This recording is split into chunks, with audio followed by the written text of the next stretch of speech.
Subscribe करें और bell दबाएं ताकि कोई खबर रह न जाए।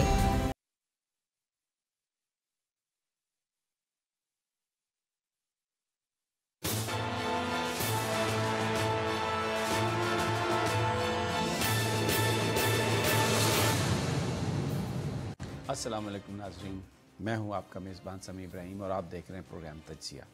मेरे साथ हमारे इस्लामाबाद के ब्यूरो चीफ़ हैं जनाब ग़ुलाम मुर्तज़ा साहब और थोड़ी देर में हमें ज्वाइन कर लेंगे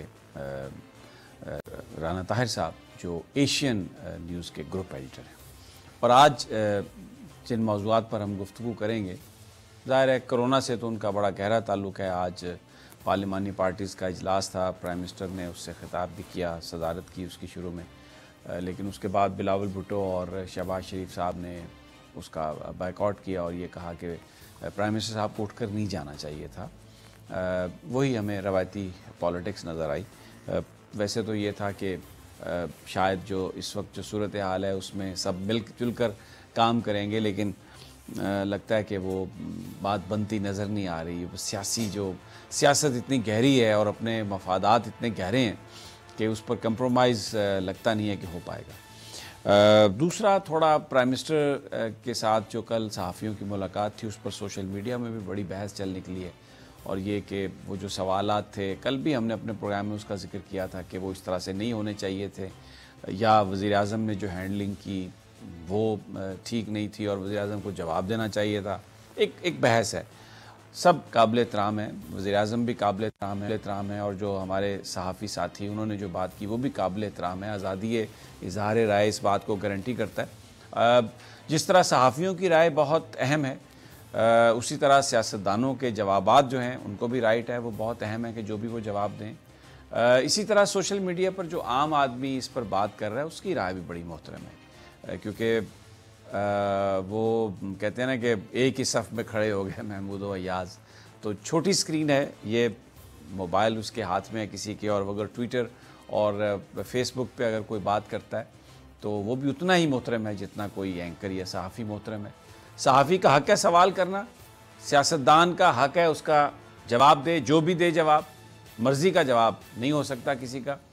और देखने वाले जो हैं, सुनने वाले जो हैं, वो भी जो अपनी राय दें वो भी बड़ी मोहतरम मुकर्रम, और वो एक उस पर थोड़ी हम बात करेंगे और दुनिया से कंपैरिजन करेंगे कि दुनिया में क्या हो रहा है।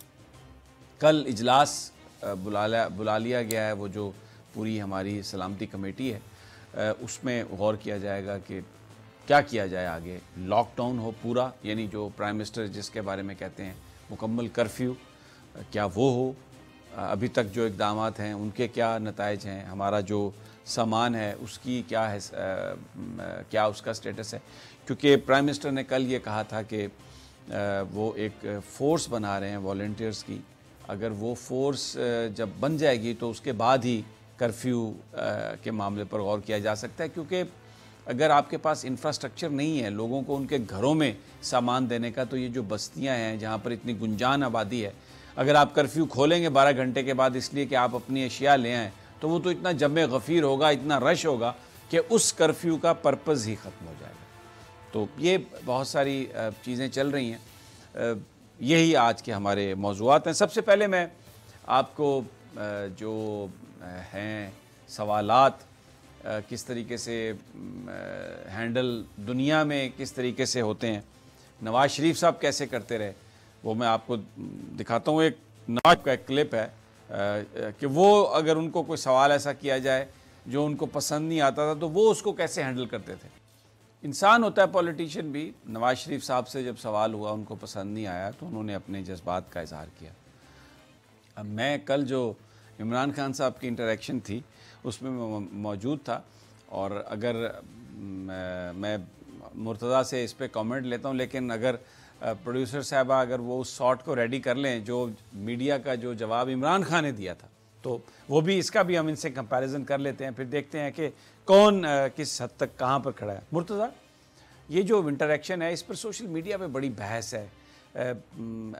मेरा ज़ाती ख्याल ये है कि सवाल करना रिपोर्टर का हक़ है। उन्होंने जो भी सवाल किया वो ठीक किया, और अगर उन्होंने वो जो एक साइलेंट सा एग्रीमेंट होता है कि जिस एजेंडे पर प्रेस कॉन्फ्रेंस हो रही हो उसी पर बात करनी होती है, उससे हटकर किया है, कोई लाइन क्रॉस की है, तो वो कौम पूरी वॉच कर रही है। वो उनके बारे में वो जो एक, जैसे हम कहते हैं कि एक लोगों के दिलों में रेटिंग बनती है, किसी के लिए रिस्पेक्ट इंसान अर्न करता है या डिसरिस्पेक्ट अर्न करता है, तो वो सारे का सारा मामला लोगों के सामने है इस पे। तो व्हाट डू यू से? जिस तौर जर्नलिस्ट अगर मैं ये देखता हूँ, कल का जो इंटरेक्शन था वो वज़ीर-ए-आज़म साहब ने बहुत खंदा पेशानी के साथ सवालात सुने, और इससे पहले भी हम ज़ाहिर है कि बहुत अरसे से देख रहे हैं, ख़ुद शिरकत करते हैं प्रेस कॉन्फ्रेंस में, वज़ीर-ए-आज़म साहब की प्रेस कॉन्फ्रेंस में भी शिरकत कर चुके हैं।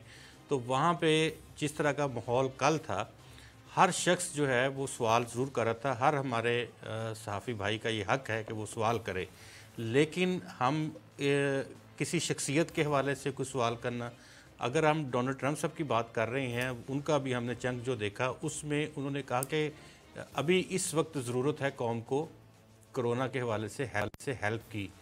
कौम आपकी तरफ देख रही है, तो कौम सहाफ़ियों की तरफ भी इसी नज़र से देख रही है कि हम उनको आगाही दें और हम उन्हें ये बताएं कि क्या इस वक्त आपकी गवर्नमेंट कर रही है। तनकीद ज़रूर बहुत अच्छी बात है, और जो जिन जिन लोगों ने तनकीद की है उनके सवालात चुभते हुए भी थे, लेकिन वज़ीर आज़म ने उनका जवाब बहुत ही खंदा पेशानी के साथ दिया। सवाल ये है चुभते हुए, देखें राना साहब, ये तो जो राइट है जर्नलिस्ट का कि वो जो मर्जी सवाल करे, उस पर तो आप पाबंदी नहीं लगा सकते कि भाई आप मेरी मर्जी का सवाल करें। देखें समी साहब, कुछ अखलाकियात होते हैं, कुछ अखलाकी तकाजे होते हैं, कोई कौमी मामलात होते हैं कि इस वक्त पूरी दुनिया एक वबा में मुब्तला है। वो आप देखें कि उसका हर मुल्क में उसने पंजे गाड़े हुए हैं और पूरी इंसानियत के लिए ख़तरा है।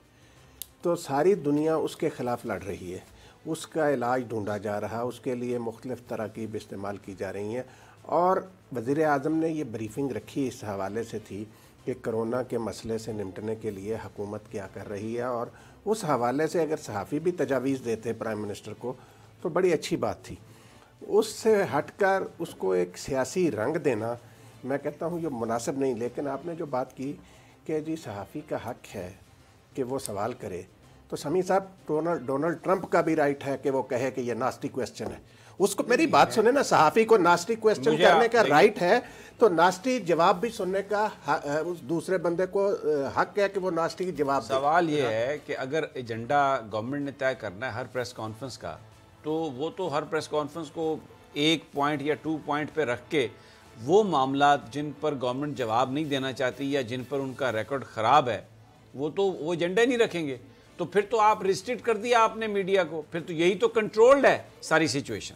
समी साहब देखें, कल अगर जो बुलाया गया है, जिन तमाम ग्रुप ऑफ मीडिया के लोगों को कल बुलाया गया है, कल आप ये देखें कि अगर वज़ीर आज़म अनाइड होते, अगर वज़ीर आज़म को कोई खदशा होता या कोई चीज़ ऐसी होती। नहीं, वज़ीर आज़म तो अनाइड नहीं थे कल, वो तो किसी ने कहा भी नहीं कि वज़ीर आज़म अनाइड है। यही तो बात सोशल मीडिया के ऊपर जो बात चल रही है ना जी, कि किसी सवाल का नहीं, सोशल मीडिया पे ये चल रहा है कि मैं आपको बता, सोशल मीडिया पे जिन सहाफ़ियों ने सवाल किए हैं ना, उनके खिलाफ एक कैंपेन शुरू कर दी गई है। मैं ये कह रहा हूं कि ये कैंपेन गलत है। जो सवाल पसंद करे वो भी ठीक है, जो सवाल ना पसंद करे वो भी ठीक है, यही आज़ादी है, इज़हार राय है। यही मैं आपको समी साहब मेरी बात सुने, तो ये सोशल मीडिया पे अपना रिएक्शन दे रहे हैं, उनको इज़हार राय की आज़ादी नहीं है? हाँ है, बिल्कुल। तो फिर ठीक है, फिर उसको भी खंदा पेशानी से कबूल करना लेकिन चाहिए। उसमें मैं ये कह रहा हूं, इल्जाम लगा रहे हैं, देखे ना कि जी आप पैसे ले लिए, आपने ये कर लिया। मैं कह रहा हूं वो जाती इल्जाम जो है वो थोड़ा सा नामुनासिब। बात सुने ना, सहाफ़ी भी तो ये कहते हैं ना कि जी आप मीडिया के खिलाफ पाबंदियां लगाने के बारे में प्लानिंग करते हैं 2 महीने से, और सारी दुनिया ने देखा कि कल वो लाइव चला सारा कुछ, जो कल भी मैंने अर्ज़ किया था कि प्राइम मिनिस्टर की पूरी मीडिया टॉक जो थी और सहाफ़ियों के सवालात वो नेशनल मीडिया पर लाइव जा रहे थे। तो इससे बड़ी आज़ादी सहाफ़त और क्या होती है। लेकिन ये जो कहना ना कि जी हम तो जो मर्ज़ी कह लें, सवाल करें फिर जवाब, अगर मैं कहता, वो कहता मैं नहीं जवाब देना चाहता, तो तब भी हमारा फ़र्ज़ है कि हम आगे चलें।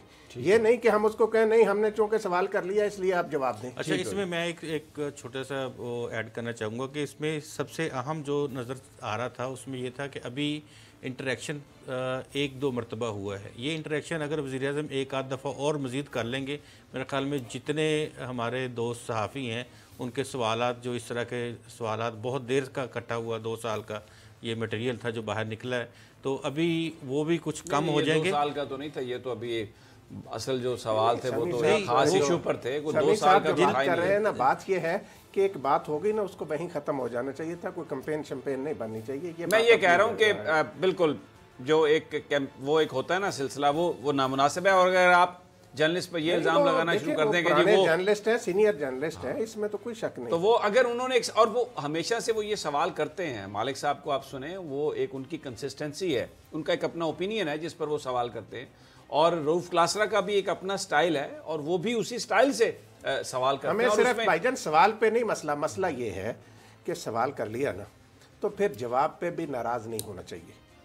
अगर सवाल पे नाराज नहीं होना तो जवाब नहीं, पे भी वो नाराज तो नहीं उन होना। जर्नलिस्टों ने नाराजगी का इजहार नहीं किया। हम तो ये डिस्कस कर रहे हैं कि एक बाकायदा सोशल मीडिया पर एक कैंपेन है राना साहब, लोगों जो के कि खिलाफ जिसमें कैंपेन शुरू इल्जाम की। लगाए जा रहे हैं। मैं कह रहा हूं कि वो इल्जाम तराशी अगर नामुनासिब बात वो है, नामुनासिब वो बात है। नहीं बहरहाल होनी अच्छा जी, चाहिए। अब आ जाएं आज जो अपोजिशन, कल तो ये सहाफ़ियों का मसला था, लेकिन आज जो अपोजिशन की जो हुई है पार्लिमानी पार्टी, उसमें राना साहब वो शहबाज शरीफ साहब भी उठ गए, इमरान खान साहब ने तकरीर की और वो चले गए।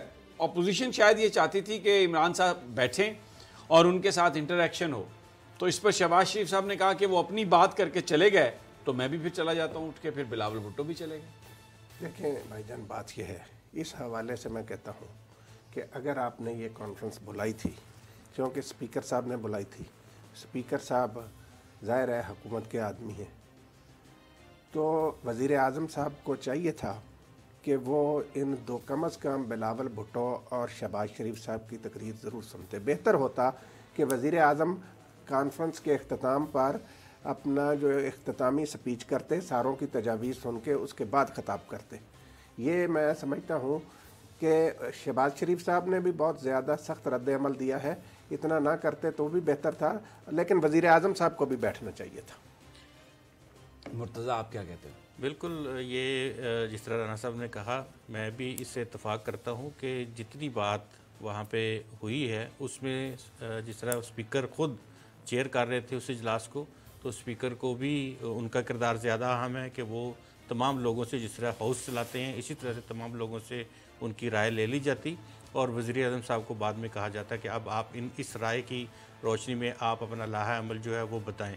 गुज़िश्ता रोज़ वज़ीर आज़म अपना लाहा अमल बता चुके थे, लेकिन फिर दोबारा से ये अगर जो खट किया गया था ये सियासी तौर पे, तो इसकी कुछ अहमियत बाकी रह जाती। लेकिन वज़ीर आज़म साहब ने अपने तौर पे जो फ़ैसला किया उसमें देखें, अगर हुकूमतें ही ज़िम्मेदार होती हैं, इन्होंने एक कौम की बात की थी, वज़ीर आज़म साहब बात कर रहे हैं, एक ही बात कह रहे हैं कि हमें एक कौम की हैसियत से इस बीमारी से लड़ना है, हमने एक कौम की हैसियत से इस वबा का सामना करना है। तो आज अगर सारी सियासी पार्टियाँ इकट्ठी हो गई थी तो उसको हर किसी को रोल दे दिया जाता कि वो अपने जो ज़ेर असर इलाके हैं वहाँ पे आप अपना किरदार अदा करें। उनको बल्कि ऐसे टास्क दे दिए जाते कि कल को वज़ीर आज़म भी उन्हें कह सकते कि हमने तो आपको 50 अजला दे दिए थे, हमने आपको 30 अजला दे दिए थे, हमने आपको 20 अजला दे दिए थे। तो उनमें चीज़ों को मेंटेन करना, चीज़ों को आगे लेके चलना वो आपकी ज़िम्मेदारी थी। और सिर्फ इसमें यह था कि हुकूमती फ़ंड्स का ना बात करते उनके साथ, उनसे कहते कि आप मुखिर हजरात को मोबिलाइज़ करें, अपनी पार्टी के लोगों को मोबिलाइज़ करें।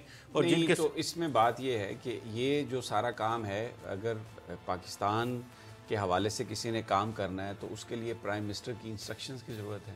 इंस्ट्रक्शन की बिल्कुल ज़रूरत तो नहीं फिर है। अगर देखें ना, एक सवाल ये है कि मेरा ये सवाल है, राना साहब ने कहा कि प्राइम मिनिस्टर को बैठना चाहिए था, आप कह रहे हैं कि उनको ज़िम्मेदारी दे देनी चाहिए थी। सवाल ये है कि जो इलेक्टेड गवर्नमेंट काम कर रही है, सिंध में पीपल्स पार्टी की गवर्नमेंट है और बिलावल भुट्टो साहब को तो बिल्कुल ही कोई गिला नहीं होना चाहिए।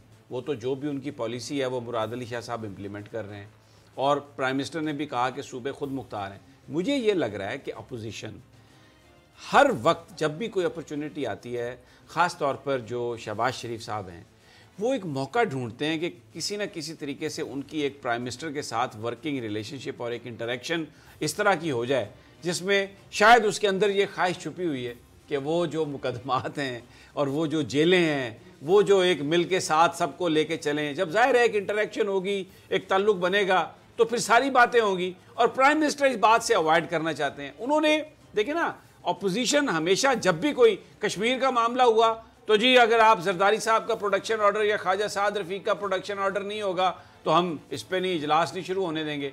तो अभी भी आज कोरोना पर बात हो रही है, लेकिन वो उठ के चले गए जी, वज़ीर आज़म चले गए तो हमने, भाई आप अपनी राय का इजहार करें ना, कौम देख रही है, स्पीकर बैठे हैं वहां पर, शाह महमूद कुरैशी भी बैठे हैं, गवर्नमेंट भी बैठी है। तो अगर इमरान खान साहब वज़ीर आज़म उठ के भी चले गए हैं, चले नहीं जाना चाहिए था, उठ के भी चले गए हैं, तो आप वॉकआउट कर दें, इस पे अपनी उस पे इनपुट ही ना दें। बाकी लोग वहाँ बैठे रहे हैं, इसमें शाहिदुल्लाह साहब ने भी अपना इनपुट दिया, ख्वाजा आसिफ ने भी अपना इनपुट दिया, और इसी तरह से पीपल्स पार्टी के लोग भी बैठे रहे हैं। लेकिन तो क्या फिर ये फिर बायकॉट करना और वॉकआउट करना क्या कि हम पाकिस्तान के लोगों के मसाइल डिस्कस नहीं करना चाहते यहाँ पे क्योंकि इमरान खान साहब उठ के चले गए? मरकजी लीडरशिप है, कलेक्टिव विजडम की बात होती है हमेशा कि एक इज्तिमाई सोच, कौम की सोच, वो जाहिर है कि अगर मैंडेट को देखा जाए तो तमाम पार्टीज के पास मैंडेट है, और इन तमाम पार्टी हुकूमत करने का मैंडेट से क्या ताल्लुक है? वो तो हारे हुए हैं इलेक्शन और अपोजिशन में बैठे हैं। अपोजिशन में इमरान खान भी रहे हैं। आप जानते हैं कि इमरान खान के घर में नवाज शरीफ गए थे,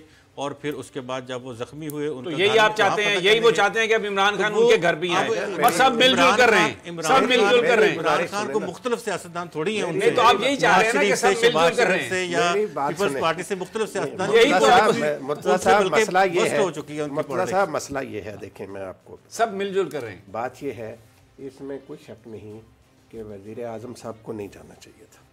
जब आपने देखें, वज़ीर आज़म साहब कल भी अपनी बात कर चुके थे, शहबाज शरीफ साहब भी एक प्रेस कॉन्फ्रेंस कर चुके थे, बिलावल साहब भी प्रेस टॉक कर चुके थे, वो भी अपनी अपनी राय का इजहार कर चुके थे। अगर हुकूमत ने ये पार्लिमानी लीडरों की कॉन्फ्रेंस बुलाई थी तो इसमें वज़ीर आज़म साहब को बैठना चाहिए था।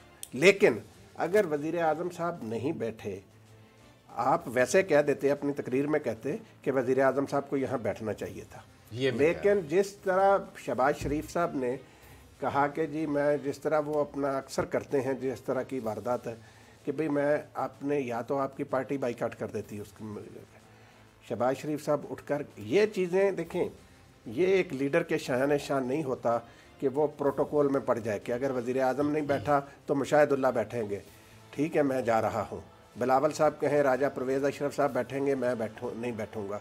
ये प्रोटोकॉल का वक्त है कि ये प्रोटोकॉल लें कि जी हमने सिर्फ नवाज इमरान खान साहब के साथ बैठना है, ये नहीं होना चाहिए। मुझे लगता है कि बिलावल भुट्टो साहब को असर्ट करना चाहिए था, and he should not have followed Shehbaz Sharif, क्योंकि उन्होंने इससे पहले कहा था कि इलेक्टेड प्राइम मिनिस्टर हैं और हमें उनका साथ देना है। अब उन्होंने भी देखा देखी, शहबाज शरीफ साहब उठ के गए तो बिलावल साहब भी उठ के चले गए। भाईजान बैठ के दोनों कहते हैं ना, सारी कौम इनकी बात सुनती नहीं, और लेकिन इसमें प्रॉब्लम क्या है? अरे इनके साथ होते कि जी वजीर आजम को बैठना भाई चाहिए। नहीं, मसला ये था, इमरान खान को साथ बिठा के बात करनी थी। इमरान खान आए, वहां पर उन्होंने बात की, उनके जो कंसर्न थे उनका उन्होंने तमाम चीजों का जवाब दिया। उसके बाद जो इनकी प्रपोजल है वहां पर वो बयान करते थे। स्पीकर साहब ने इजलास बुलाया था, ये कोई वजीर आजम इमरान खान ने इजलास बुलाया था, ये कोई गवर्नमेंट ने इजलास बुलाया था? इजलास तो स्पीकर साहब ने बुलाया था ना। स्पीकर साहब की पहले मुलाकात हुई वजीर आजम साहब से, ओहो, लेकिन एज ए स्पीकर बुलाया था ना उन्होंने। इजलास बुलाया, बिल्कुल आपकी बात दुरुस्त है। इजलास उन्होंने वजीर आजम साहब के कहने के ऊपर बुलाया, उनके साथ मुलाकात करने के बाद बुलाया। लेकिन आप ये देखें कि ये इजलास बुलाने के बाद एक दिन पहले ही तमाम फैसले हुकूमत ने खुद कर लिए कि कहीं ये ना हो कि अपोजिशन ने मशावरत की थी तो हमने इसलिए रिलीफ पैकेज जो है अनाउंस किए, वो फैसले करके सुना दिए। एक दिन रोक लेते, रोज फैसले होने, ये तो रोज आप देखिए ना, क्यों रोक लेते? कौम बनाने की बात कर रहे हैं, जो पार्टी इलेक्शन हार गई हैं, जिनको लोगों ने हुकूमत बनाने का हक नहीं दिया, अब आप ये कह रहे हैं कि इमरान खान उनसे कह के आओ, तुम मुझे बताओ क्या फैसला। सर उनके नुमाइंदे, मैं तो इस बात, मुझे तो ये मंतक की समझ नहीं है। अब मुझे बताएं, डोनाल्ड ट्रंप जो है, डोनाल्ड ट्रंप बर्नी सैंडर्स को बुला के पूछ रहा है, जो बाइडेन से पूछ रहा है कि मैंने क्या करना है, कि हम 3-4 वोटों का फर्क है। बाकी आप देखिए उनके पास उतने ही वोट, उन्होंने उनसे ज्यादा वोट लिए खान साहब से। जाहिर है कि इलेक्टेड है तो वो भी इलेक्टेड पार्टी से, वो तो हारे हुए हैं, इलेक्टेड कहां से? इलेक्टेड है। अगर बिलावल भुट्टो है, लोगों ने रिजेक्ट किया उन्हें, मुर्तज़ा साहब हुकूमत का हक नहीं दिया उन्हें। एक वोट भी किसी का है ना। मैं कहता हूँ, देखें वज़ीर आज़म साहब ने जो तकरीर की आज, वो बड़ी अच्छी थी। उसमें उन्होंने कहा कि अपोजिशन हमें तजावीज़ दे, हम उनकी तजावीज़ की रोशनी में लाए अमल बनाएंगे। ठीक है, सिर्फ झगड़ा किस बात पे हुआ कि प्राइम मिनिस्टर साहब उठ कर क्यों चले गए। हम भी कहते हैं प्राइम मिनिस्टर को नहीं जाना चाहिए था, लेकिन अगर वो चले गए थे तो इस तरह की सूरत हाल में, जब कौम एक मुश्किल में है, तो ये इस तरीके से कहना कि जी हम उठ के जा रहे हैं, हम कहते हैं वो नहीं। इसमें एक और फ़र्क भी है राना साहब कि प्राइम मिनिस्टर उठे होंगे, कोई 100 इजलास हो रहे हैं, किसी गैर मुल्की सरबराह से किसी से बात करनी होगी। अपोजिशन का तो एक ही मामला है कि साढ़े केस बंद करो, बस सानू हमें हमें रियायत दो और ताकि हम आपके साथ मिल के बैठे मिलजुल के रहें। अब शहबाज शरीफ साहब तो इतने फ्री हैं, वो तो भाई के इलाज के लिए थे वहाँ पे। वो उन्होंने कहा कि जो आखिरी फ्लाइट जा रही है चलो भाई तुम चले जाओ इधर, तो अब इधर आ गए हैं वो और क्वारंटाइन में घर बैठे हुए हैं, वीडियो पे कॉन्फ्रेंस कर रहे हैं। भाई शहबाज शरीफ साहब तो वेले आदमी, आजकल कोई उनका काम नहीं है। बिलावल भुट्टो भी जो हैं वो या जमील सोमरों से ब्रीफिंग लेते हैं या अपने अब्बा जी की वो करते हैं तीमारदारी, कोई काम तो नहीं है ना उनको, घर में बैठे हुए बातें कर रहे हैं। But Imran Khan is a prime minister, he has to preside so many meetings. और कल उन्होंने ये बात कही कि मैं रिस्पॉन्सिबल हूँ हर चीज़ का, कोई चीज़ मेरे साथ मशवरे के बगैर नहीं होती। तो आप प्रोटेस्ट कर लेते, आप कहते कि जी हम ये तवक्को कर रहे थे कि वज़ीर आज़म साहब यहाँ पर बैठेंगे ताकि हम एक अगर तजवीज़ दें और उस पर उनके साथ एक इंटरेक्शन हो, तो इससे हम भी ये समझते कि हमें आपने रिकग्नाइज़ किया है। अच्छा खैर वो चले गए हैं, लेकिन ये मामला कौमी है और हम इस पे बात करते हैं। ना का मसला नहीं बना, ना का मसला नहीं बना। लेकिन उन्होंने क्या किया, उन्होंने कहा वो शहबाज शरीफ साहब उठे जैसे हबीब जालिब की तरह, वो यूं माइक मारते हैं तोड़ते हैं। आज माइक थे नहीं लेकिन वो उठे और अपने कमरे से उठ के तो वो जो उनका स्टडी रूम है बेडरूम में चले गया कि मैंने वॉकआउट कर लिया। यही काम बिलावल भुट्टो साहब ने भी किया, कॉन्फ्रेंस से उठ के तो वो साथ जो कमरा है वहाँ पे वो चाय पेस्ट्रियाँ खाने चले गए। तो ये जो रवैया है अपनी अना का, ये अफसोसनाक नहीं है राना खान साहब का भी या मुर्तजा आप जो भी खान साहब का रवैया भी अना का ही है। आप ये देखें इससे पहले भी नहीं, उनका तो प्रॉब्लम ये है कि ये जब उनके साथ मिलते हैं तो उन्हें कहते हैं मुकदमे, नहीं ऐसी कोई बात नहीं। देखिए गिरफ्तारियां, चलो वो अगर इस तरह की सर अगर इस तरह की बात है, देखिए विद ड्यू रिस्पेक्ट अगर इसी तरह की बात है वो वज़ीर आज़म साहब इस तरह करें कि इनकी रिकॉर्डिंग कर लें, उनके साथ बैठे तो सही, उनके साथ मुशावरत करें, आप नवाज करके आवाम को जारी कर दें। जेम्स बॉन्ड 007 बनाना चाहते हैं, उससे भी बड़ी चीज है। यहाँ मैं आपसे इख्तिलाफ करूंगा। वज़ीर आज़म साहब की तरफ से अना का मसला नहीं। देखें इस वक्त पूरे मुल्क में एक हंगामी सूरत हाल है, उसमें वज़ीर आज़म साहब को किसी चीफ मिनिस्टर से बात करनी होगी, किसी और जगह कोई बात करनी होगी, गिलगित बल्तिस्तान है, बाकी मामलात हैं बाहर। अब ये अपोजिशन वाले तो वेले हैं, ये तो अपना को रोल ढूंढ रहे हैं। इक्विपमेंट मेरा ख्याल है वज़ीर आज़म साहब को चाहिए कि ये शहबाज शरीफ साहब जो है ना इनको अपना मुशीर बना लें। अब ये तो बहुत खुश है, मुशीर बनाएं या कोई ऐसा ओहदा दे दें जिसमें कोई कानून में ये शिक हो कि इनकी इन्वेस्टिगेशन नहीं हो सकती, तो he'll be very happy। बहरहाल एक छोटा सा वक्फा, वापस आते हैं तो फिर करेंगे।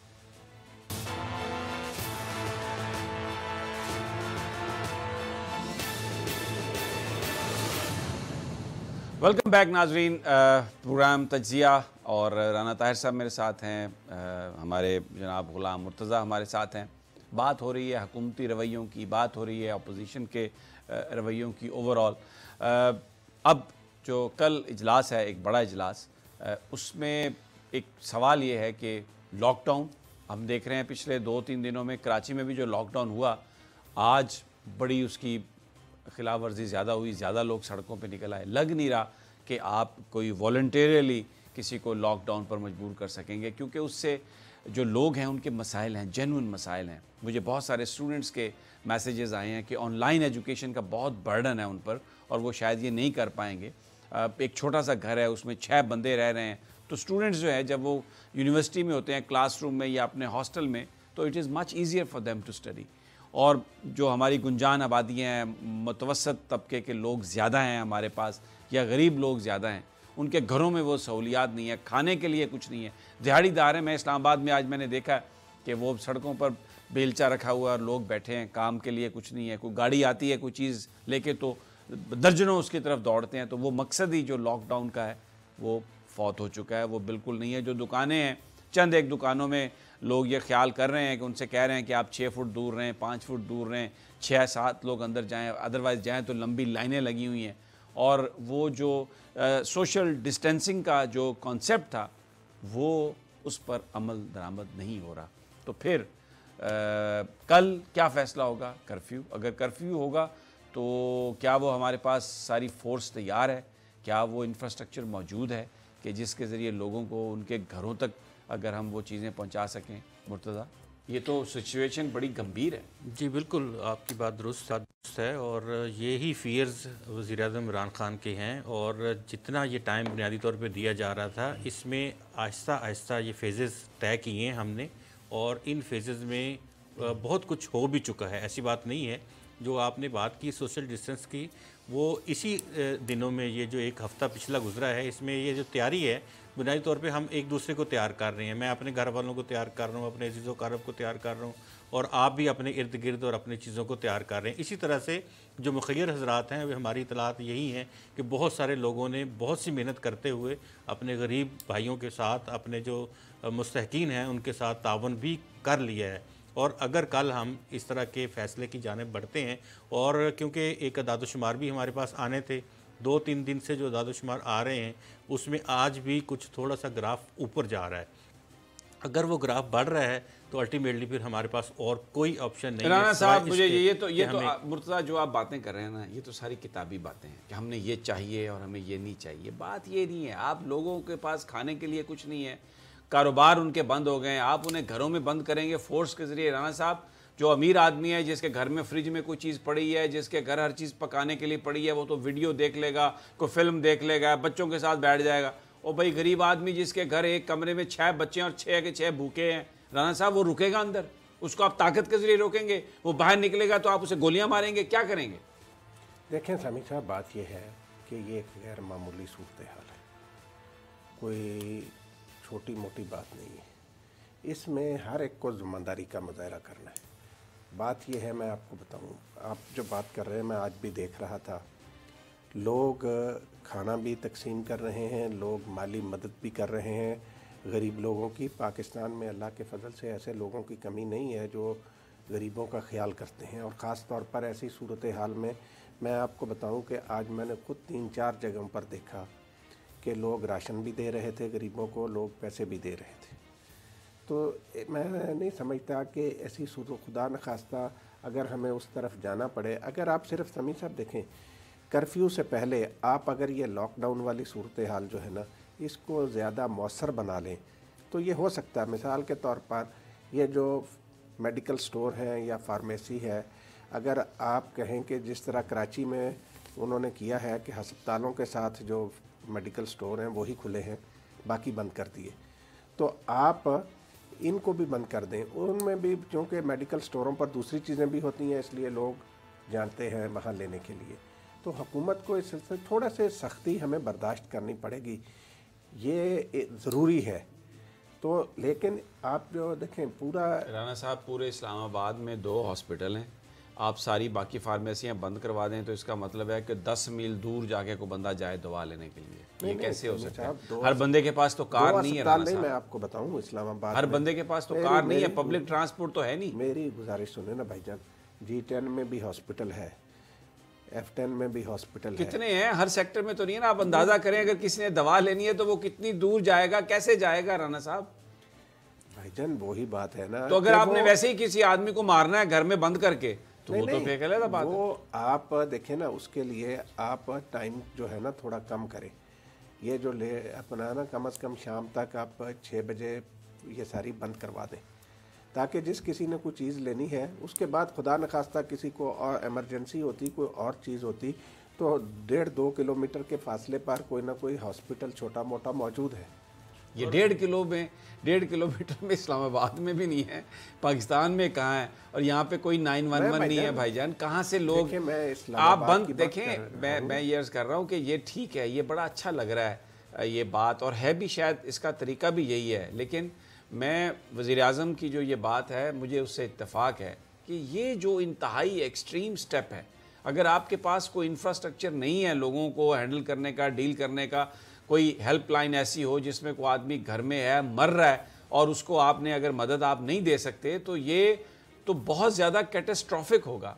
इससे लोगों का एंगर बढ़ेगा और वो फिर गवर्नमेंट को वो इख्तियार या वो चीज़ें इस्तेमाल करनी पड़ेंगी शायद, जो मेरा तो ज़हन नहीं जाता उस तक। आप जिस तरफ बात कर रहे हैं सभी साहब, बिल्कुल आपकी बात बजा है, लेकिन जिस तरह अगर हम फ़ौज हमारी कर्फ्यू लगाती है, माइक्रोफोन उनके पास होता है, अगर हम जो लोग हैं, जो अगर मुखय्यर हज़रात जो कर सकते हैं, वो अपना राशन अगर देना चाहें तो वो थैले में उनके भी सुपुर्द कर सकते हैं कि वो अपने किसी भी एरिए में जिसमें जा रहे हैं वहाँ उनकी एक गुड्स की साथ गाड़ी हो वो अनाउंस करते हैं कि अगर किसी को आटा चाहिए, किसी को कुछ चाहिए, तो वो आपको फराहम किया जा सकता है। क्योंकि पाकिस्तान के अवाम अफवाज पाकिस्तान से मोहब्बत करते हैं।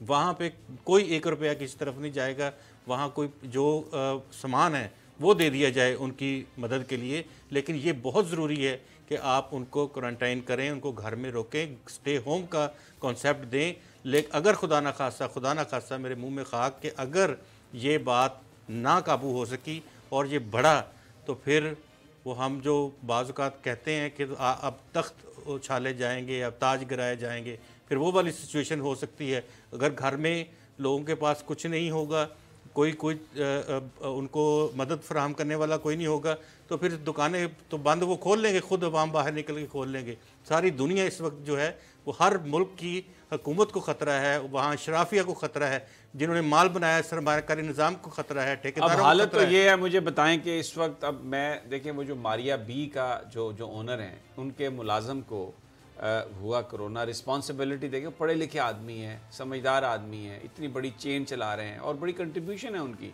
लेकिन अपने मुलाजम को उन्होंने कहा जा भी तू घर चला जा। वो बसों में बैठता हुआ 2 में घर पहुंचा वहाँ पे, और वहाँ पर वो पता नहीं कितनों को उसने कोरोना लगाया होगा।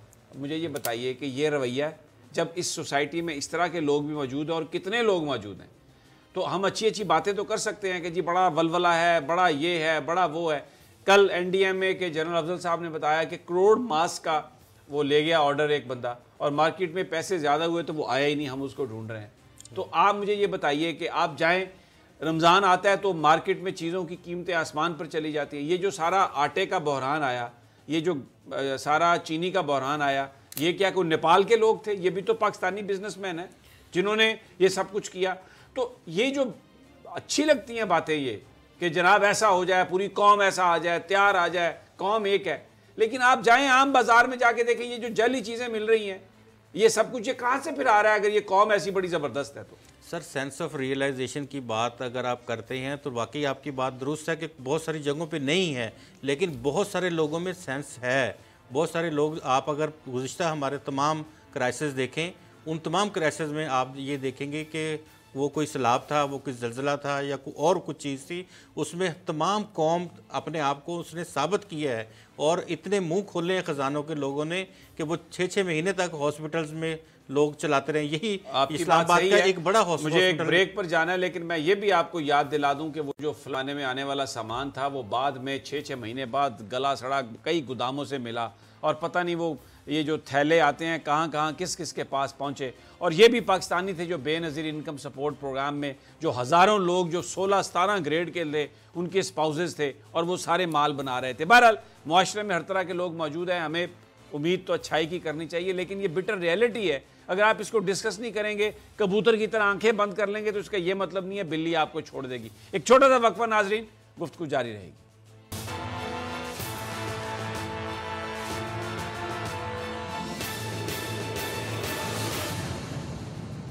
वेलकम बैक नाजरीन। कोरोना और दीगर मामलात पर बात हो रही है। एक बड़ा इशू जो है वो जो सप्लाइज़ हैं डॉक्टर्स के लिए, एक तो वो इशू है कि हमारे जो फ्रंट हैं, हमारे नर्सेज हैं, डॉक्टर्स हैं, के लिए होना चाहिए। इस पर भी बड़ा क्रिटिसिज्म हो रहा है। लेकिन मैं देख रहा था दुनिया में कि इटली में जो इतना डेवलप्ड है वो मुल्क, उसमें 20 डॉक्टरों की हलाकत हुई है अभी तक इससे। फ्रांस में 4 डॉक्टर जो हैं उनकी हलाकत हुई है, बल्कि फ्रांस में तो जो डॉक्टर्स की एसोसिएशन है उसने फ्रेंच गवर्नमेंट पर सू कर दिया है। उन्होंने उसमें, मैं देख रहा था वो पिटीशन क्या है, उन्होंने कहा है कि जी ये 3 महीने पहले ये चाइना में बीमारी आई, उसके बाद 15-20 दिन ये उधर रहा इटली में भी। तो इन्होंने, फ्रेंच गवर्नमेंट ने क्या किया, अपने जो मेडिकल के जो स्टाफ था उसके लिए, उसकी प्रोटेक्शन के लिए जो इकदाम करने चाहिए थे वो क्यों नहीं किए। तो उन्होंने बाकायदा अदालत में इस पर केस एक किया है। मैं एक और डॉक्टर साहबा को सुन रहा था, उन्होंने कहा कि एक हम ये समझते हैं कि जी बस वेंटिलेटर आ जाएं तो उससे कुछ ये हो जाएगा। वेंटिलेटर को इस्तेमाल करना ऐसे पेशेंट के लिए जिसके फेफड़े कोरोना से मुतासर हैं, एक स्पेशल ट्रेनिंग की ज़रूरत है। और हमारे पास इस वक्त न सिर्फ मशीनों की कमी है बल्कि उस ट्रेंड स्टाफ की भी कमी है। तो जहाँ जहाँ आपको इक्विपमेंट चाहिए वहीं वहीं आपको वो ट्रेंड स्टाफ भी चाहिए जो कहीं किसी इक्विपमेंट को इस्तेमाल करते हुए उस मरीज़ को ज़्यादा डैमेज ना कर दे, क्योंकि अगर उसके फेफड़े ऑलरेडी कोरोना से मुतासर हैं और कोई अनट्रेंड मेडिकल वर्कर उसके साथ अगर वेंटिलेटर का इस्तेमाल करता है तो वो उसके नतायज अल्लाह ना करे वो बेहतर नहीं होंगे, वो ज़्यादा डैमेज कर देगा। ये सारे मसाइल चल रहे हैं। इसके अलावा फिर दूसरा मसला जो है आम आदमी कोरोना की टेस्टिंग का मसला है। अब हेल्थ कार्ड दिए थे गवर्नमेंट ने, टेस्ट जो आप जाएं कुछ प्राइवेट लेबॉर्ट्रीज भी कर रही हैं, पता नहीं 8-9 हज़ार रुपये लेती हैं, कितना लेती हैं। मुर्तज़ा, ये जो हेल्थ कार्ड का है आप अभी डिस्कस कर रहे थे, इस पर भी तो गवर्नमेंट, क्योंकि ये बहुत सारे लोगों को दिए हैं, गरीब लोगों को, तो ये हेल्थ कार्ड जो है उस पर कोरोना टेस्टिंग हो सकती है? यही सबसे इस वक्त अहम सवाल है और वज़ीर-ए-आज़म साहब के नॉलेज में भी लाने के लिए बहुत ज़रूरी है, क्योंकि उन्होंने ये इक़दाम उठाया था और पूरे पाकिस्तान में हेल्थ कार्ड जारी किए थे और लाखों की तादाद है जिन लोगों को ये हेल्थ कार्ड जारी किए गए थे। ज़ाहिर है कि एक इंश्योरेंस थी तमाम लोगों की और वो इंश्योरेंस कंपनियों ने इस हवाले से पैसे जो हैं वो लिए हैं। तो वक्त है हमारे पास कि जिन जिन लोगों के पास हेल्थ कार्ड्स हैं वो अपनी फैमिली के किसी भी मेंबर का जो ब्लड रिलेशन का वो इसी कार्ड के ऊपर टेस्ट करवा सकते हैं और उनको इस तरह की जो आगे मज़ीद तशख़ीस के बाद ज़रूरत होगी वो भी उसी हेल्थ कार्ड से। प्राइवेट हॉस्पिटल्स वो थे तमाम जिनको ये किया गया था कि वहाँ से लोग चेकअप करवा सकते हैं, टेस्ट करवा सकते हैं और फिर मेडिसिन ले सकते हैं, वो सारा इसको हेल्थ केयर के अंडर दे दिया जाए और फौरी तौर पे वज़ीर-ए-आज़म साहब डायरेक्शन दें इस हवाले से। जो आपने बात की है कि रेस्पिरेटरी कंसल्टेंट्स की, बिल्कुल आपकी बात दुरुस्त है कि हमारे यहाँ तो रेस्पिरेटरी का शोबा ही नेगलेक्टेड तरीन शोबा है। यहाँ पे बहुत ज़्यादा अमवात टीबी से और अस्थमा से होती हैं और अस्थमा के टेस्ट यहाँ नहीं हो सकते कि उनके पास वो पंप मशीन्स नहीं हैं। हमारे पास जो सादा बिल्कुल कम पैसों की होती है जिस पे आप चेक कर सकते हैं कि कितने % उनके लंग्स जो हैं काम कर रहे हैं। तो ये भी रेस्पिरेटरी कंसल्टेंट्स का ये मामला है कि इसमें किस तरह से उनको देखा जाएगा। ट्रेंड आप बेसिकली ट्रेंड वर्कर्स चाहिए ना उसके लिए जी। और अगर एक बंदे को लग गया, वेंट लग गया है, 3-4 दिन बीमारी में उसके गुजर गए हैं कोरोना में, और अगर वो वेंट पे चला गया है तो वो जितने दिन रहेगा वो वेंट पे रहेगा। अब कौन फैसला करेगा कि इस बंदे का वेंट उतार दिया जाए और जो पीछे आ रहा है उसको वेंट लगा दिया जाए। और वेंट की सूरत हाल यही है कि इस वक्त पिंडी इस्लामाबाद में तकरीबन 20 वेंट हैं हमारे पास, जो हम ज़्यादा से ज़्यादा हमारी जो। लेकिन मैं देख रहा था इसमें राना साहब, जैसे आपने बात कही कि बलूचिस्तान में भी जो प्राइवेट हॉस्पिटल्स के लोग हैं वहाँ पर उन्होंने भी गवर्नमेंट को ऑफ़र किया है, बहुत सारा इक्विपमेंट भी दिया है और उन्होंने आइसोलेशन वार्ड्स भी बनाए हैं।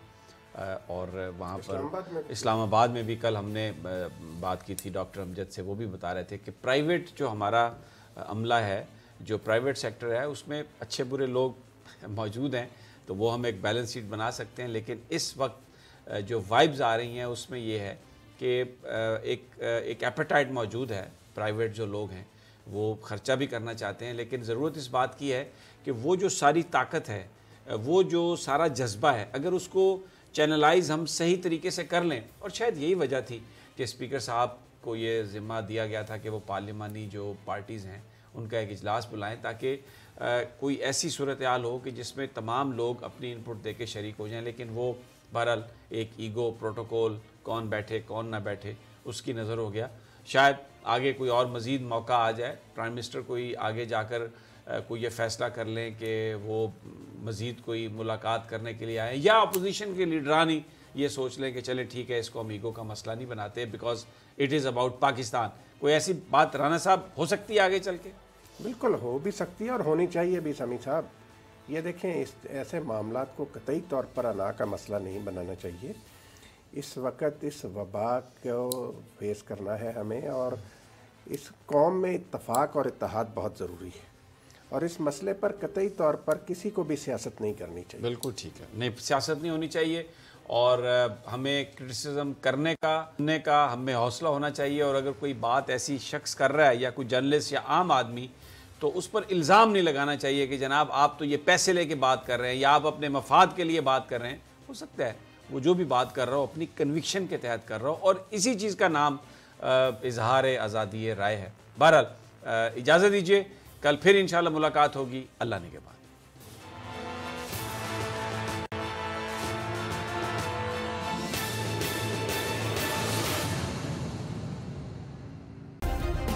सब्सक्राइब करें और बेल दबाएं ताकि कोई खबर रह न जाए।